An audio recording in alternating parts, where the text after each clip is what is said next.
Hey guys, Sam here, and yeah, this will be a bit of a different kind of review because I'm building it up for a much more layered and really professional kind of review later on. I'm not going to say what it is right now, but I think if you watch a lot of animated shows, especially from Disney, I think you could probably tell what I'm going to do next. But anyway, for this one, I just wanted to do an episode on a show that I've actually never covered before. Victorious. Yep, just like Drake and Josh and iCarly, I grew up with this show too, and I loved it. And I still kind of love it. Is it perfect? No. Does it have foot jokes in there? Well, of course, what Dan Schneider show doesn't have it? But I still enjoyed it for what it was. It was probably one of the more creative shows that Dan ever made. It had a really interesting and fun cast. It had a really distinct location. I mean, once you hear the phrase Hollywood Arts, you know it's from Victorious.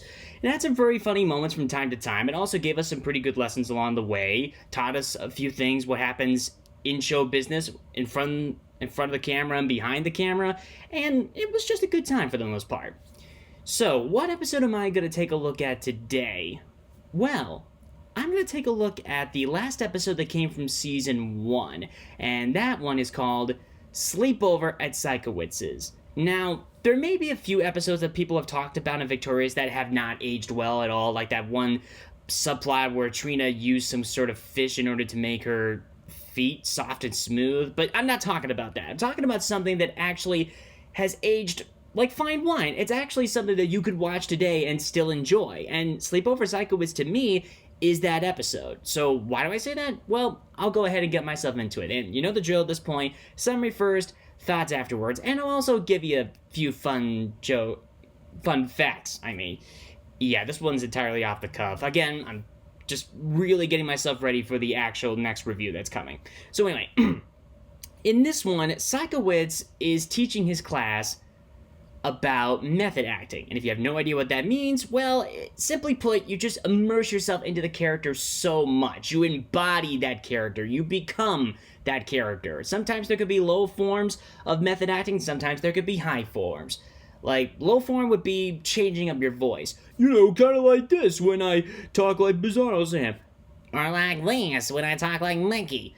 Or like this when I talk like Alex Makarov. Or like this when I talk like Batman. Or like this when I talk like Lesnar Makarov. Or like this when I talk like Shmiko. Oh, my precious. You get the gist. And of course, there are some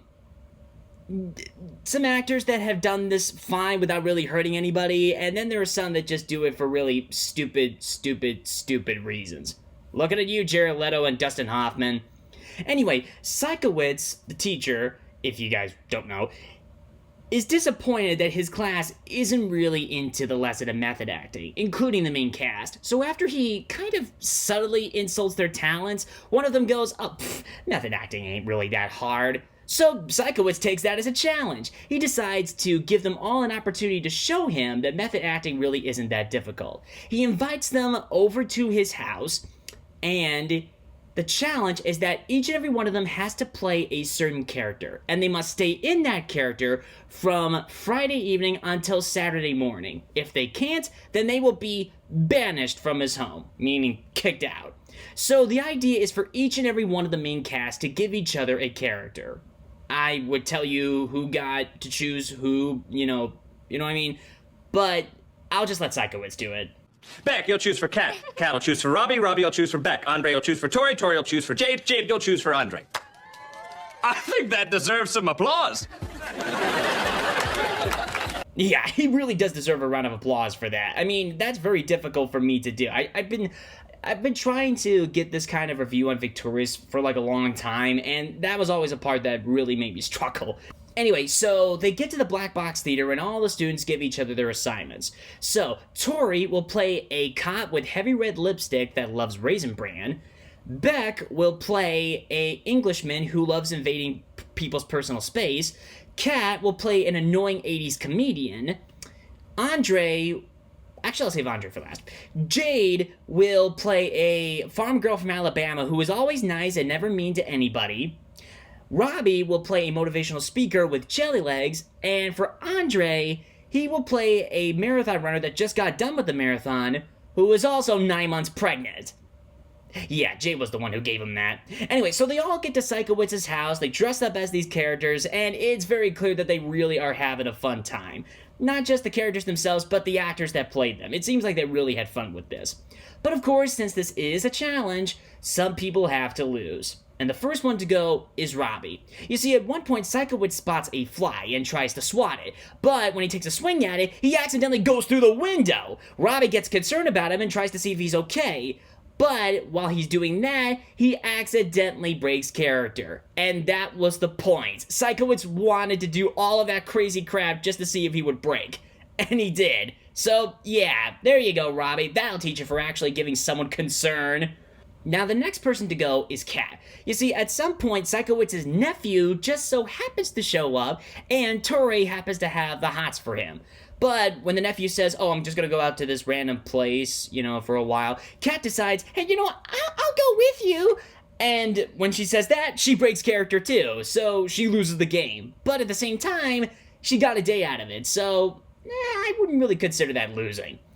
Okay, so the next person to go is Andre. You see, he gets a call from his very, very, very bizarre grandma, and because Andre has to stay in character, he's forced to say some really off-the-wall things like, oh man, I shouldn't have run that marathon, and oh my goodness, I think I'm gonna have a baby! And of course, since I told you that this grandmother's really bizarre and paranoid and all that other stuff, this just freaks her the fuck out! So she heads down to Sikowitz's house, bangs on the door, gets scared by Sikowitz, runs away, and then comes back to take Andre away. Andre tries to explain the situation to her, but while doing so, he ends up breaking character too. And once that's settled, the grandmother takes Andre away by, dragging him out the door. So now there are only 3 left. Tori, Beck, and Jade. So who's the next one to go? Well, at some point, Sikowitz asks Jade to get a tray of quesadillas from the kitchen. She goes to do that, but Sikowitz accidentally forgot to mention that the tray just came out of the oven. So as you expect, Jade touches the tray, gets burned by it, and now her hands start to get blistered. But despite the obvious pain she's in, she keeps the smile on her face. She still stays in character. I mean, even Sikowitz is like, you don't have to keep staying in character. You're totally fine. You can just quit the game. But no, Jade just keeps on going and then eventually heads out the door. But then, of course, she does break character when she finally lets out all of her frustration by breaking a car window. Of course. So now it's just down to Tori and Beck. But they won't quit. They keep on staying in character for a long, long time, and it gets to a point where Sikowitz gets very tired of it and pretty annoyed. He finally has his breaking point, tells them that, okay, fine, if you're gonna keep staying in character like this, then I don't want to deal with it anymore. I'm going off to bed. Enjoy the rest of your night. Good night. So, yeah, they keep staying in character for the rest of the night. They finally wake up the next morning. But Tori notices that when Beck gets up, he drops the English accent. He breaks character, and Tori's like, you broke character! You lost! And this means Tori won the entire thing.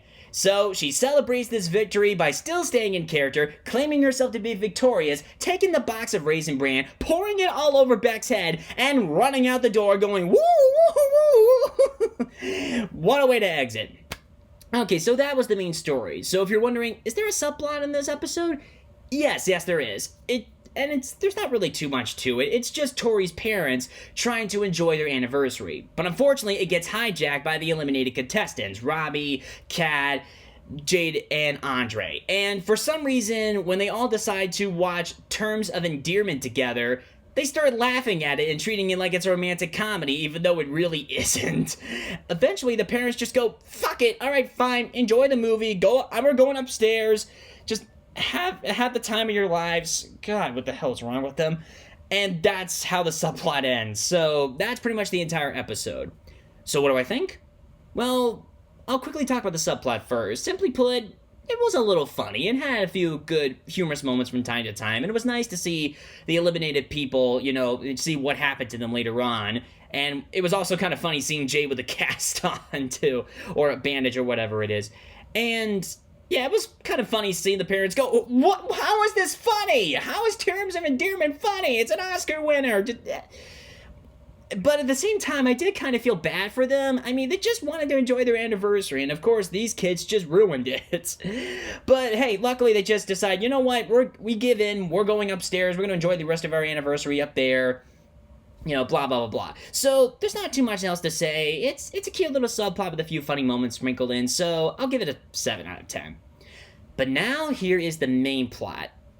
And, honestly, I loved it. I really did.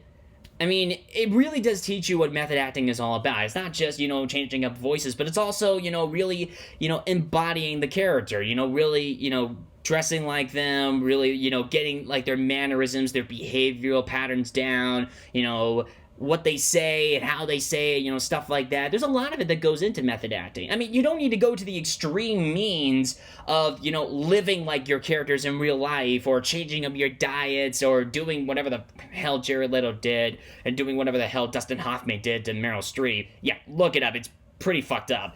But anyway, I really did enjoy watching all of these different characters in their own characters. I mean, basically, the characters are playing a character, but once they get eliminated, they have to go back to playing that character, which is much different to their actual personalities in real life. I mean, that's pretty difficult to do, but they managed to pull it off pretty well. And again, like I said before, it seems like they're just having a blast with this, whether it's for real comedic purposes, or if they just really wanted to show off their acting chops. I mean, Beck does a really good job as an Englishman. Jade really does a good job as a cowgirl or farm girl, whatever. I mean, she really does embody this sweet person so much, even though deep down there are plenty of moments where she could crack. I mean, Tori really took advantage of this. I mean, like, there was one point where she just stuffed Raisin Bran right in Jade's mouth, and there's nothing that Jade could do other than just stay in character. It's like, I just enjoy having Raisin Bran right in my mouth thanks to your filthy hands.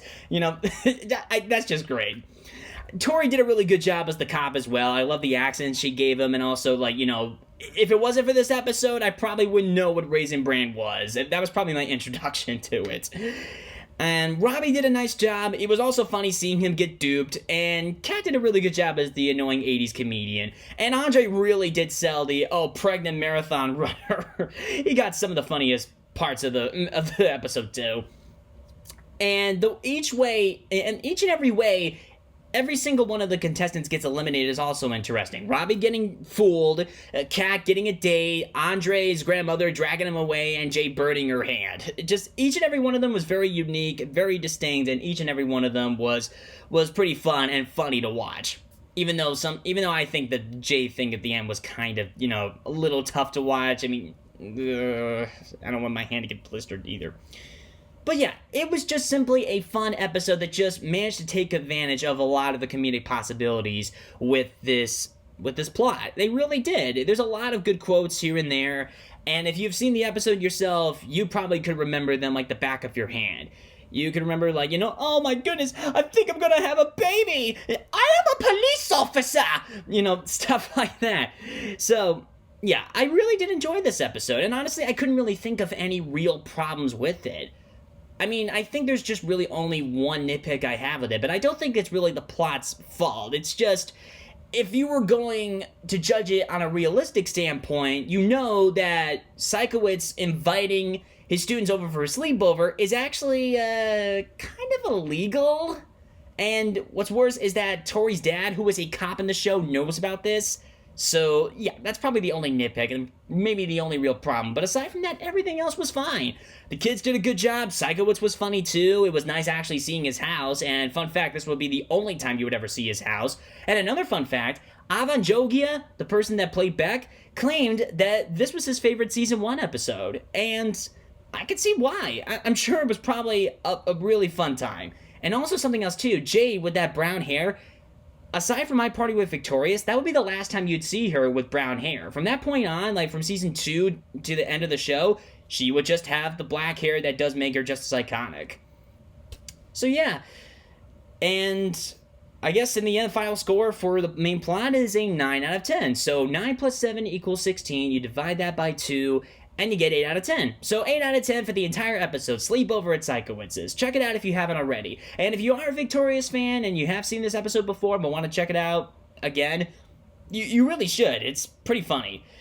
So yeah, that's the review. I hope you guys enjoyed it, and if you did, give it a like and subscribe to my channel if you haven't already. And also, let me know in the comments down below what you think of Victorious and this episode if you have watched them.